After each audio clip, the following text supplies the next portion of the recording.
We're trying to do 3 big things at Family Search, maybe 4, in the next 5 years. Okay. I'll start in the order of relevance.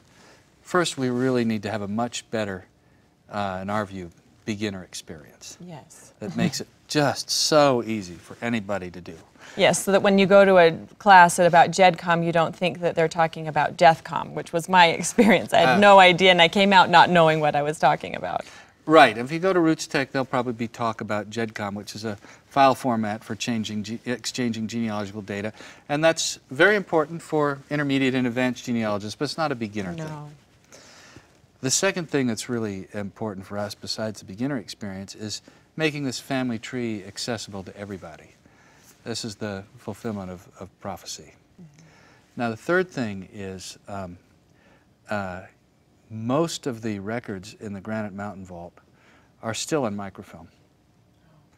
And so we wish to complete the process of having them all digitized, indexed, and online, running parallel with the process of now new records that we preserve for the archives of the world are gone directly into the digital format. And so can people volunteer to help you do that, or do you have people? Absolutely.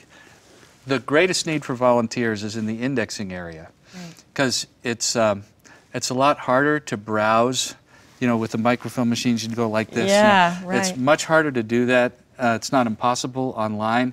It's so much easier when you can just put in, you know, your ancestor's name. So, like I did yesterday, Lawrence Munson, and then whoop, there it comes. Up comes a screen of 10 possible Lawrence Munsons with enough information. You say, "Oh yeah, that's my grandfather." That's fantastic. And you click through. But you need, still, technology has not yet reached the point where you can see a manuscript that's written by a priest in Latin in, 1910 in northern Italy by hand. That can say, oh yeah, that's the first name, that's the last name, that's the marriage, that's the date, that's the information. Machines can't do that yet.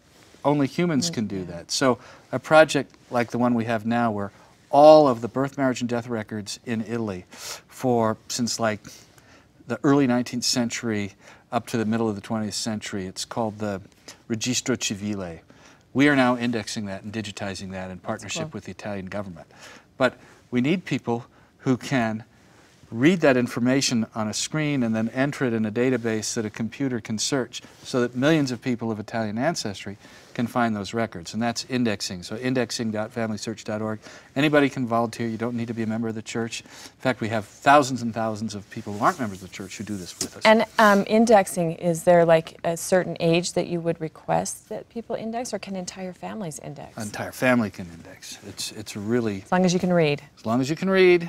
And as long as you have enough strength in your finger to depress a key, you can index. I actually made my children, we had a little video game problem where they like to play a lot of video games. So I came up with this rule that for every 30 minutes that they indexed, they could have 30 minutes of video game time.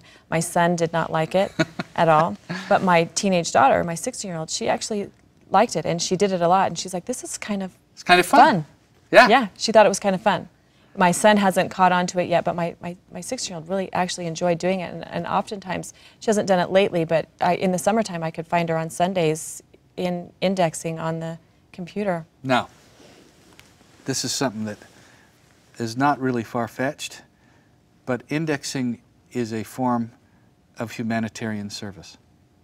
Really? It is a form of, on at least 2 dimensions, because when you index, you make a record accessible. When you make a record accessible, you are providing a service to 2 people. You are providing a service to the person described in that record, for whom saving ordinances in the temple have not yet, in all likelihood, been performed. So you're making it possible for that person to be found by someone on this planet for those ordinances. That's cool. The second service you're performing is you're making it possible for someone to be a savior on Mount Zion for that individual, for someone to find that name in their family, get to know that individual, and take that name to the temple. The problem is, you don't know when you do the indexing who that is, when that will take place, but it will. And one of the pieces of functionality that's on the drawing board for us in family search functionalities, stuff computers do, Right. is to provide in an indexed record an indication of who did the indexing, so you can click a button and send a thank you note. Really? Yeah. That's really neat. And so for indexers who know at some point, because sometimes it comes up in strange ways, that a record you indexed was responsible for a family member discovering an ancestor and performing an ordinance, it's a gas when you know that, hey, if you hadn't done that, Yeah. it wouldn't have happened. I couldn't have found my family member. Yeah. Okay, so we covered two things that you see happening with family search and technology, and you said there were 4. So we're going to digitize the vault and continue our digitization problem. The fourth one is, most people who are born on the planet today are born in places where there is no documentation of their lives.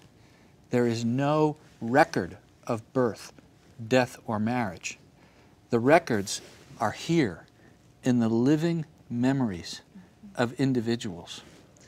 So what we need to be able to do, and now I'm talking big picture, you know, not tomorrow, not next year, not the year after next, but in the next 5 years or the next 10 years, we have to get much better at figuring out how to capture living memory and transmit it by transforming it from something in the mind that you can speak, like an oral history, and getting it into a medium where it can be transcribed and documented and entered into these databases, so that undocumented lives now become documented. Lives, which is where blogging and Facebook and In many cases, scrapbooking, all of that plays into a huge key. huge key, Yeah. because if you go back before civil records were, even in Western societies, before civil records were maintained, your only clue is what's in a newspaper.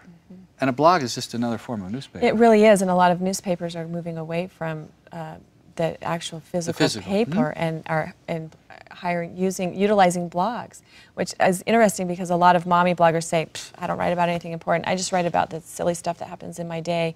And I'm like, well, that's important stuff. It's not silly. It won't be silly to your grandchildren. It won't be silly to your great-grandchildren. It's important because the silly stuff that my ancestors wrote down, I treasure.